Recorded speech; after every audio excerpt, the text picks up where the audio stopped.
습관이 참 무섭죠. 습관을 바꾸는 것은 쉬운 일이 아니라고 생각됩니다.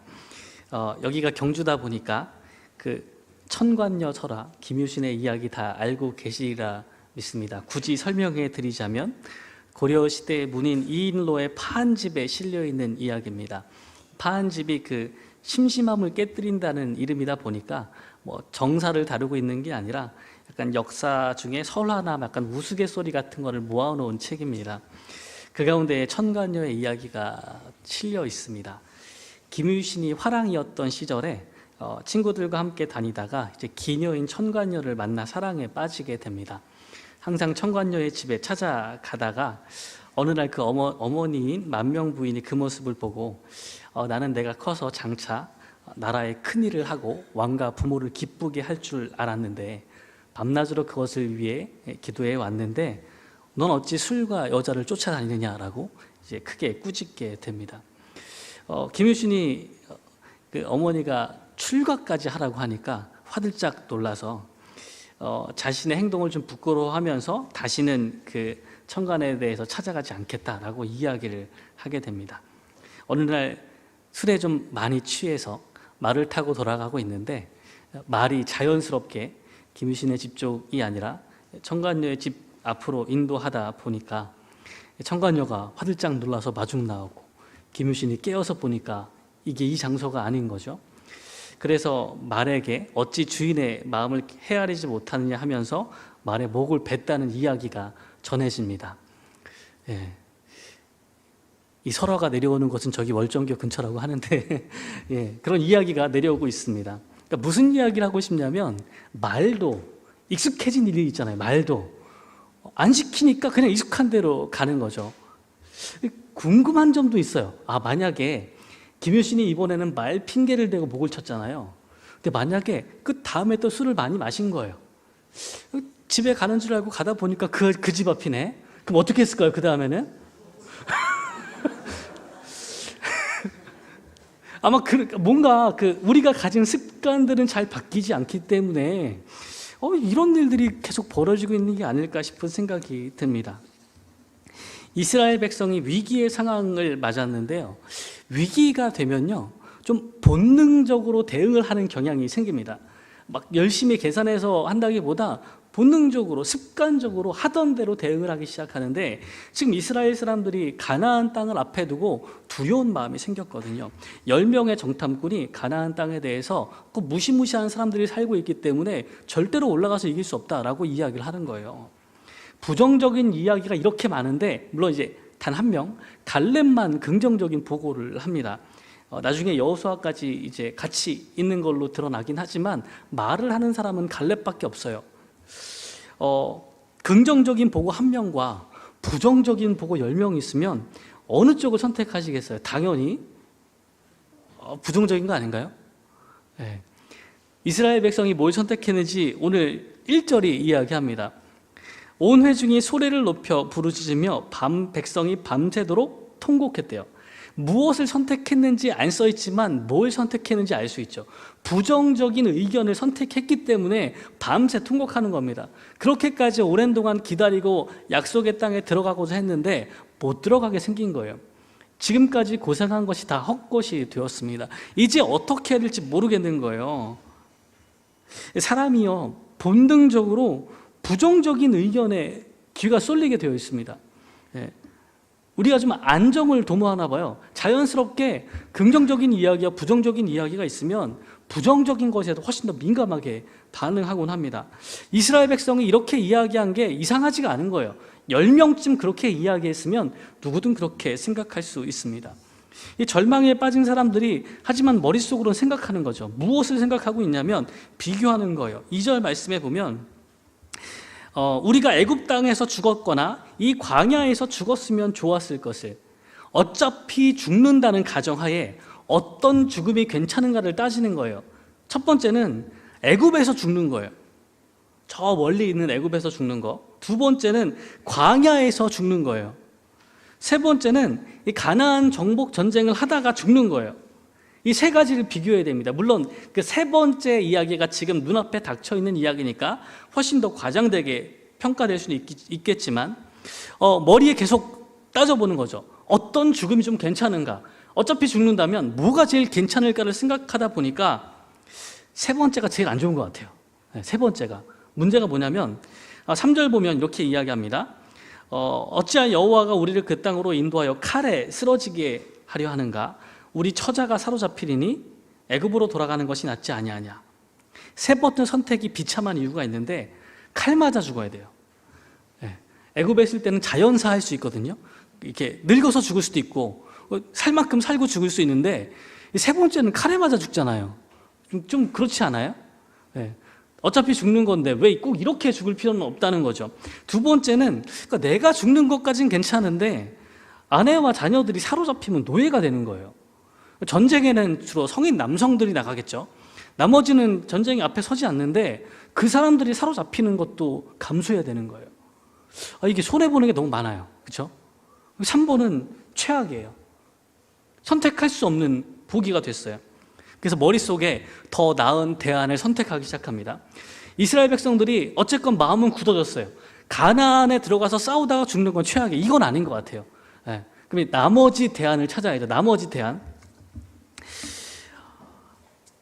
1년 조금 넘게 해서 이제 시내산에서 출발해서 진을 치고 가나안 바로 남쪽까지 왔습니다. 이제 그 땅만 경계만 넘어가면 가나안인데 못 들어가겠잖아요. 그거 포기했잖아요. 세 번째는 안 돼요. 그러면은 대안을 머리에 떠올려야 됩니다. 어떤 대안이 제일 먼저 떠올라요? 못 들어가요. 그걸 포기하고 나면 그럼 어떻게 살아야 돼요? 아마 첫 번째는요, 그냥 광야 생활 계속하면 안 돼? 이거였을 거예요. 지금 1년 넘게 살았잖아요. 광야가 되게 무섭고 두려운 곳인 줄 알았는데 1년 넘게 살아봤는데 굶어 죽은 사람이 없어요. 지금 이 시간 동안에 한 명도 굶어 죽은 적이 없거든요. 하나님께서 알아서 만나로 먹이시고 물도 먹이셔서 사실 뭐 굶어 죽거나 뭐 이런 사람이 아무도 없고 중간에 이제 아말렉이랑 전쟁도 했거든요. 근데 이겼어요. 광야 생활 좀 할만하지 않아요? 안 죽잖아요. 안전하게 광야를 생활을 한 거예요. 이 아이가 첫 번째 대안인 것 같아요.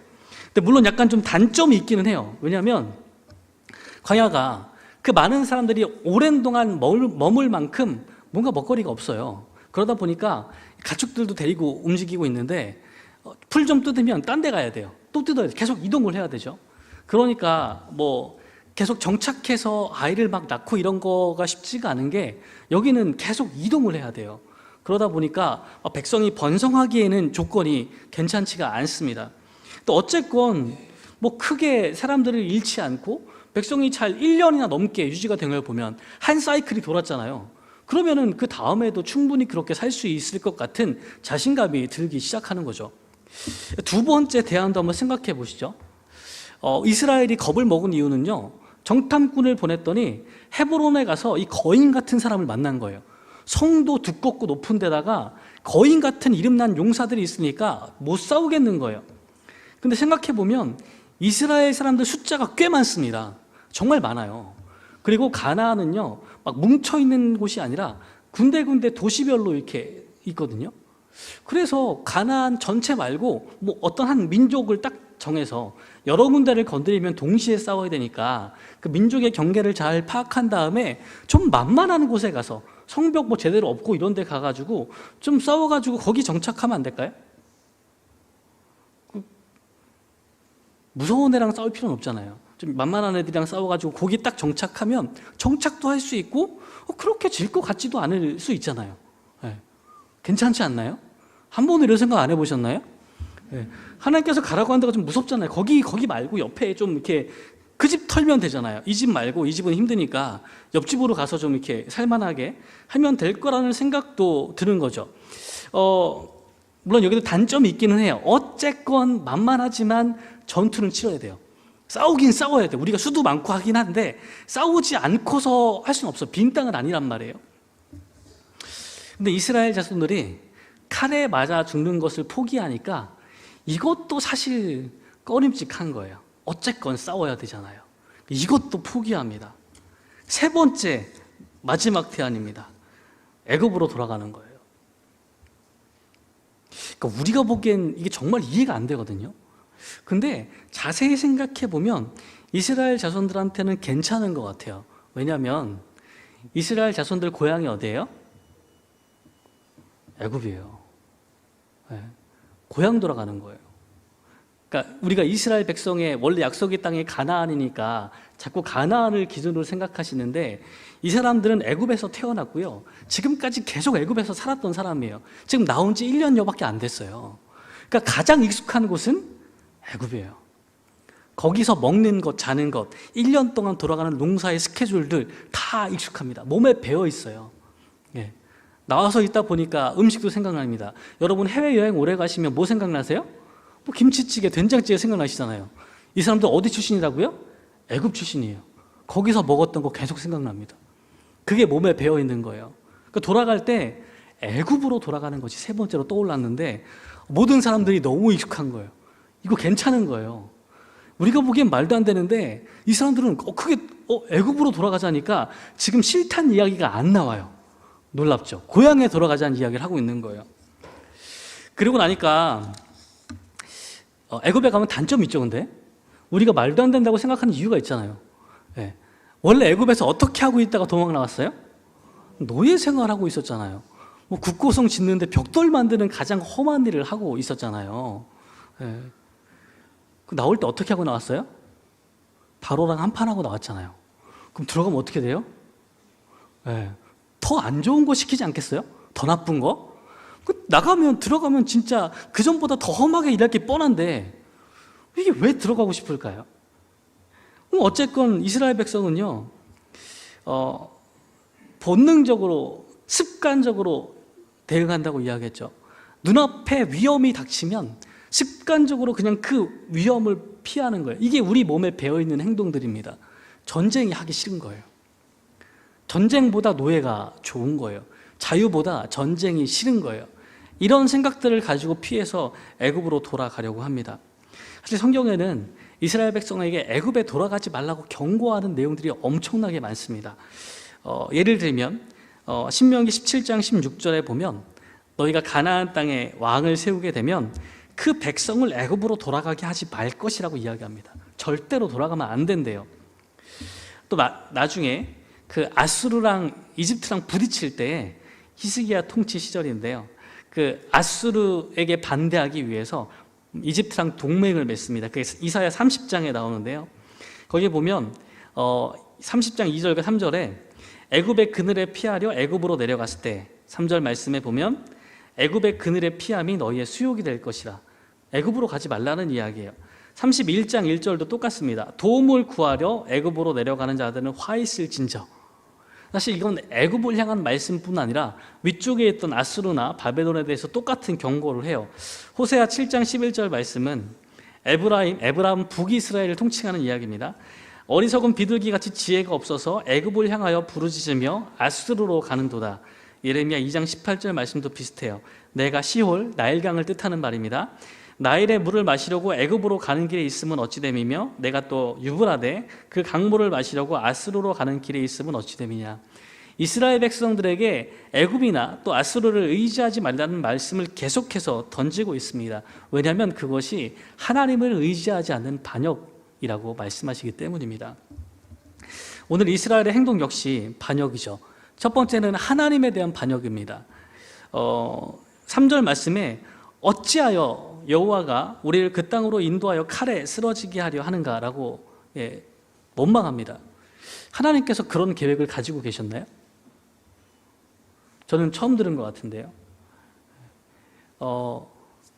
최근에 그 애들 자전거를 태워주려고 노력했는데, 제가 아닌 다른 고마운 분이 시원히 자전거를 가르쳐 주셨거든요. 근데 이제 자전거 뒤에서 태울 때 여러분 해보셨나요? 애들 자전거 가르쳐 보셨나요? 그런 건 꼭 아빠 보고 시키죠. 아빠 보고 태우라고 하고 가면은 자전거 이렇게 뒤에 잡고 있다가 좀 따라가다가 놔야 되잖아요. 놓으면 알아서 이렇게 가던 대로 가면서 자신감을 얻잖아요. 딱 놓으면 근데 안 타다가 타니까 균형을 못 잡잖아요. 무서운 거예요. 그래서 놓지 말라고 놓지 말라고 아빠는 죽이려고 그러냐고 이런 얘기하거든요. 그게 맞는 계획이에요? 제가 얘를 죽이려고 손을 놨나요? 자전거 타라고 손 놓은 거 아니에요. 이스라엘 백성이 당면한 이야기 이런 거죠. 무서우니까 하나님께서 우리 죽이려고 보내신 거 아니냐, 칼 맞아 죽으라고 지금 보내신 거 아니냐라고 이야기합니다. 얼토당토하는 말이죠. 말이 안 됩니다. 말이 안 되는데 사람이 본능적으로 위험을 피하려고 할 때는 이런 일들을 하는 거예요. 하나님의 의도를 악하게 말하기 시작을 하는 겁니다. 앞에서 보고했던 사람들도 비슷하죠. 젖과 꿀이 흐르는 땅에 들어가라고 했는데 그 땅을 젖과 꿀이 흐른다고 표현하지 않고 그 거주민을 삼키는 땅이라고 말합니다. 그냥 무서우니까 그 말을 다 돌려서 거짓말을 하고 있는 거예요. 이스라엘 백성들은 이 가운데 하나님께서 자신을 애굽의 노예 상태에서 구원해 주신 것도 다 잊어버리고요. 광야 생활 가운데에서 하나님께서 먹을 것을 내려주신 것도 다 잊어버립니다. 구름 기둥과 불 기둥으로 길을 찾아서 인도하신 것도 다 무시해버려요. 하나님께서 아브라함에게, 조상들에게 계속해서 그 땅을 주겠다 약속하신 것도 다 거절합니다. 이스라엘 백성이 애굽으로 돌아가게 되면 뭐가 부정되는 거예요? 출애굽을 한 이유가 없는 거예요. 하나님께서 하신 일 전체를 부정하는 일이 벌어지고 있는 겁니다. 그래서 여호와께서 이런 이스라엘 백성들의 행동에 대해서 오늘 본문의 다음 절인 11절에서 이렇게 말씀하세요. 이 백성이 어느 때까지 나를 멸시하겠느냐? 다급하면 그럴 수 있다고요? 본능적으로 말하면 그렇게 말할 수도 있다고요? 아니요. 그게 하나님을 멸시하는 일입니다. 하나님뿐 아니라 모세와 아론도 그냥 내버려 두지 않아요. 4절 말씀에 보면 우리가 한 지휘관을 세우고 애굽으로 돌아가자라고 이야기합니다. 원래 지금까지 누가 이끌었어요? 모세와 아론, 그리고 여자 중에서 미리암이 이끌었죠. 근데 필요 없어요. 애굽으로 돌아갈 사람들이 아니잖아요. 다 치우고 애굽으로 돌아갈 만한 새로운 우두머리를 세우자라고 이야기하고 있는 겁니다. 하나님과 하나님을 대언했던 그 지도자들을 다 거부한 거예요. 이 계획을 듣고 모세와 아론이 그 자리에서 바로 엎드립니다. 5절에 보면 모세와 아론이 이스라엘 자손의 온 회중 앞에서 엎드린지라라고 이야기합니다. 그런데 모세와 아론이 엎드린 건요, 이 백성들에게 엎드린 게 아니에요. 이 백성들의 계획을 듣고 하나님께서 진노하셔서 이 백성들을 치실까 엎드리는 겁니다. 중재를 위해서 엎드리는 거예요. 근데 백성들 입장에서는 모세와 아론이 자기들 앞에서 엎드린 걸 처음 봤거든요. 애굽으로 돌아가자고, 새로운 인도자를 세우자고 열심히 소리를 높였던 사람들이 잠깐 놀라서 말을 멈춰요. 그리고 그때 누가 이야기하기 시작하냐면 갈렙과 여호수아가 이야기하기 시작합니다. 다시 너희들이 생각하지 않은 원래의 원한을 한 번 더 이야기하는 거예요. 여호수아와 갈렙이 하나님의 약속에 대한 올바른 대안을 다시 이야기합니다. 자기들의 옷을 찢으면서 지금 이스라엘 사람들이 하고 있는 일들이 얼마나 말도 안 되는 일인지, 하나님을 얼마나 멸시하는지 보이면서 분노하면서 옷을 찢고 이야기합니다. 7절과 8절 말씀에 하나님의 원래 계획을 다시 이야기해요. 우리가 두루 다니며 정탐한 땅은 심히 아름다운 땅이에요. 그리고 과연 하나님께서 우리에게 주시려 약속하신 젖과 꿀이 흐르는 땅입니다. 그렇게 이야기한 다음에 그들의 말을 바로잡고 있는 거예요. 거주민을 삼키는 땅, 저주받은 땅이 아니고요, 하나님께서 말씀하신 심히 좋은 땅이 맞는 거예요. 그리고 어떻게 들어갈 수 있냐면 8절 앞부분에 여호와께서 우리를 기뻐하시면 들어갈 수 있다고 가장 핵심적인 이야기를 던져줍니다. 군대가 강하면 들어간다고요? 숫자가 많으면 들어간다고요? 성을 잘 공략할 수 있으면? 용사보다 더 큰 사람이 있으면? 아니요. 그게 중요한 게 아니에요. 여호수아와 갈렙은 정말 중요한 이야기를 하는 거예요. 하나님께서 우리를 기뻐하시면 우리가 들어갈 수 있다라고 이야기를 하는 거죠. 앞서서 이 10명의 정탐꾼이 자기들을 오히려 비하하면서 그 커다란 거인들 보기에는 우리가 뭐처럼 보인다고 얘기했어요? 메뚜기 같다 그랬잖아요. 이건 잘 기억하시죠? 네. 오늘 여호수아와 갈렙도 그 말의 정반대 이야기를 꺼내는 거예요. 앞에서 정탐꾼들은요, 그 사람들은 거인 같아, 엄청 커다래, 그리고 우리는 메뚜기 같아서 그들의 한입거리처럼, 간식처럼 그 입에 삼켜질 거야 라고 이야기했거든요. 오늘 여호수아와 갈렙은요, 반대 이야기를 던집니다. 9장 3번절에 보면 그 땅 백성을 두려워하지 말라, 그들은 우리의 먹이라 라고 이야기합니다. 반대 이야기를 하고 있는 거예요. 이게 하나님께서 이스라엘 백성들에게 원하시는 그런 믿음의 관점들인 거죠. 그리고 9절 하반절에는 그들의 신들, 그들의 보호자는 다 떠났고 이미 하나님께서 다 떠나 보내셨고 우리와 함께 하시는 여호와께서는 지금도 우리와 함께 하신다고 고백합니다. 원래 이스라엘 백성들이 들어야 했던 가장 중요한 하나님의 약속을 다시 들었어요. 이제 결정해야 됩니다. 여러 가지 고민하면서 자기들이 생각한 대안은 애굽으로 돌아가려는 거였어요. 근데 여호수아와 갈렙이 다시 한번 주님의 계획들을 들려주었습니다. 이제 마지막 선택을 해야 되거든요. 뭘 선택할까요? 우리가 잘못했네, 하나님의 계획을 따라가야겠네 라고 생각했을까요? 10절 말씀 보실래요? 온 회중이 그들을 돌로 치려 합니다. 이게 그들의 선택인 거예요. 용기를 불어넣는 여호수아와 갈렙의 말이 영향을 미쳤나요? 아니요. 하나님의 계획이 영향을 미쳤나요? 아니요. 이게 우리가 가진 습관의 무서움들입니다. 어려움 가운데 위험을 회피하려고 당연하게 선택하는 우리의 모습들이 하나님의 계획을 무시하고 뒤엎는 결과를 가져올 수 있다는 겁니다. 오늘 이스라엘 백성은요, 자기들에게 익숙한 방식을 계속해서 선택하고 있습니다. 소수의 긍정적인 의견과 다수의 부정적인 의견이 있을 때는 누구를 선택해요? 아무런 고민 없이 부정적인 의견을 따라가는 겁니다. 전쟁에 대한 두려움 때문에 그 앞에 하나님께서 하신 것을 다 잊어버려요. 하나님의 선하신 인도하심과 놀라운 행하심을 다 무시하고 옛날 노예 생활을 미화하면서 막 옛생활로 돌아가고자 합니다. 이런 게 언제 등장하냐면요, 되게 바보 같은 일 같은데 부부싸움하면 자주 일어나는 일들이라고 합니다.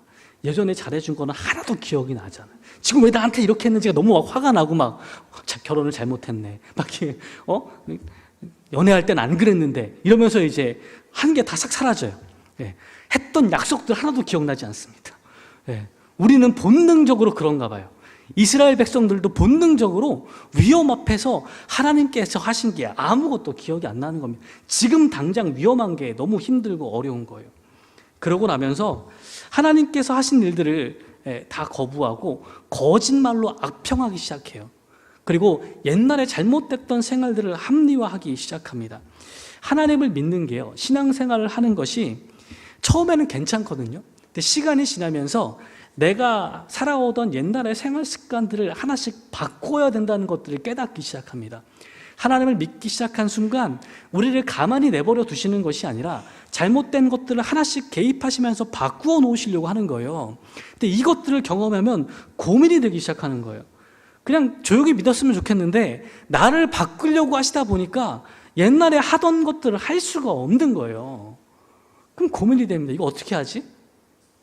또 하나님께서 이렇게 인도하시는 길이 안전하고 좋은 길이면 좋겠는데 약간 좀 가슴 떨리는 약간 위험한 일들로 자꾸 이끌어 주시면 이게 고민이 되는 거, 어떻게 하지? 라는 고민이 막 생기기 시작합니다.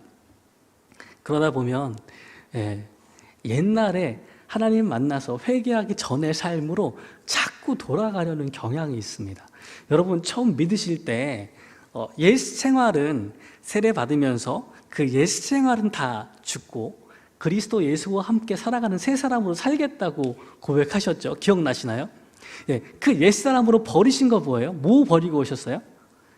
옛날처럼 술을 과하게 마시지 않겠어, 이런 거 하셨죠? 전혀가 아니고 과하게예요. 담배도 안 피겠어, 끊겠어, 옛날에 뭐 이렇게 살던 거 안 하겠어, 이런 거 없으세요? 근데 살다 보면요, 그 살아왔던 게 내가 그렇게 산 데는 다 이유가 있어요. 그게 나한테 주는 뭔가 효용이 있거든요. 살다 보니까 신앙을 가지고 사는데 그게 자꾸 땡기는 거예요. 그죠? 돌아가고 싶은 마음들이 생기기 시작합니다. 버렸다고 생각했는데 그건 다 이유가 있는 거예요. 술 한 잔씩 하는 건 또 이유가 있고요. 담배 물게 되는 데는 이유가 있는 거예요. 나가서 자꾸 주말에 그 운동하러 나가는 거는 몸이 자꾸 그러니까 이유가 있는 거예요. 다 그 일들엔 다 이유가 있습니다. 그때 되게 괜찮았던 것 같은데 라고 자꾸 합리하기 시작하면서 어디로 자꾸 가요? 옛날 습관으로 돌아가는 겁니다. 여러분 좀 다이어트 좀 하고 계시나요? 나이가 드니까 자꾸 나이살이 똑같이 먹었는데 너무 생각지도 못하게 자꾸 몸이 불어나는 걸 경험하게 됩니다. 그럼 결심하면 어떻게 해요? 다이어트 결심하면 식단을 좀 바꿔, 밥을 좀 양을 줄이든지 탄수화물을 줄이든지 운동도 좀 해야 되잖아요. 그리고 만약에 성공적으로 이제 잘 열심히 해가지고 살이 쭉 빠졌어요. 놀라운 일이죠. 살이 쭉 빠졌어요. 그럼 어떻게 해요? 기쁜 마음으로 치킨 한번 뜯어야 되잖아요. 그럼 어떻게 돼요? 나갔던 사람이 다시 돌아오는 그 놀라운 일이 또 생기잖아요. 그죠? 우리의 신앙생활이 그런 것 같아요. 이렇게 하나님 앞에 다이어트 한번 해야지. 지금 내가 열심히 할게요. 기도도 하고 막 계획을 막 세워요. 신앙 성장을 위한 계획도 세우고 막 열심히 하고 기도도 했는데 살이 쪽 빠졌어. 너무 신앙 상태가 괜찮아. 요즘에 너무 좋아. 이제 어떻게 해? 그 다음에 잠깐 하고 싶은 거 해야지. 이렇게 하고 오다 보면 또 다시 또 신앙생활이 방만해져요. 뭔가 하나님의 계획에 따라 그 다음에 해야 될 일을 해야 되는데 가나안 들어가야 되는데 광야에 계속 있는 거예요. 살 쪘다 뺐다 이러고 계속 있는 거예요. 네. 왜요? 옛날 게 좋아요. 습관 든 게 좋아요. 내가 그걸 좋아하는 거는 나한테 잘 맞으니까 좋아하는 거란 말이에요. 그러니까 나도 모르게 습관대로 갑니다. 이스라엘 사람들이 되게 멍청해 보였거든요. 야, 어떻게 이런 걸 경험하고 외국에 갈 생각을 할 수 있지? 라고 생각했거든요. 근데 생각해 보니까 거기서 평생 산 사람들이에요. 1년밖에 안 나왔어요. 얼마나 가고 싶겠어요. 가서 무슨 일이 있는지는 그냥 미화한 기억으로 이상하게 만들어 놓고 일단은 가고 싶은 마음이 드는 거죠. 여러분, 신앙생활을 했는데 우리가 하나님께 얼만큼 다가왔나요? 이전 생활에서 많이 떠나와야 좀 되는데 어느 순간 똑같은 데서 왔다 갔다 하고 있는 것을 발견하게 됩니다. 왜 그러냐면 습관대로 해서 그래요. 내 습관들을 다시 찾아가고 싶기 때문에 그렇습니다. 하나님 앞에 결심한 내용들이 있으면 여러분 돌아가지 않고 지키셨으면 좋겠습니다. 저도 참 힘든 얘기인데 또 아내랑 맨날 싸우면서 좀 예쁜 말만 하려고 회개도 하고 막 기도하는데 싸울 때 예쁜 말 잘 되시나요? 예쁜 말로 싸우시는 분, 우린 너무 예쁜 말로 싸워 이런 분 안 계시죠? 안 되더라고요. 이렇게 자꾸 습관 나오고 막 이렇게 승질도 내고 싶고 이런 마음들이 생겨나는 게 사람이라면 당연한 거죠. 우리가 하나님 앞에 결심했을 때요, 제일 중요한 건요, 주님 앞에 결심하고 버린 것들을 돌아보지 않는 겁니다. 다시 돌아가지 않아야 돼요. 가장 어리석은 길로 돌아가다 보면 우리는 절대로 가나안으로 나갈 수가 없습니다. 우리의 신앙생활 가운데에서 올해 결심하신 것 기억나시나요? 하나님 2025년은 이렇게 살아가겠습니다. 벌써 절반이 지났는데 아무것도 기억이 안 나실 수도 있죠. 하나님 앞에 결심했던 것들을 잘 지켜서 가나안을 향하는 그 발걸음을 늦추지 않는 저와 여러분들 되시기를 주님의 이름으로 축원합니다.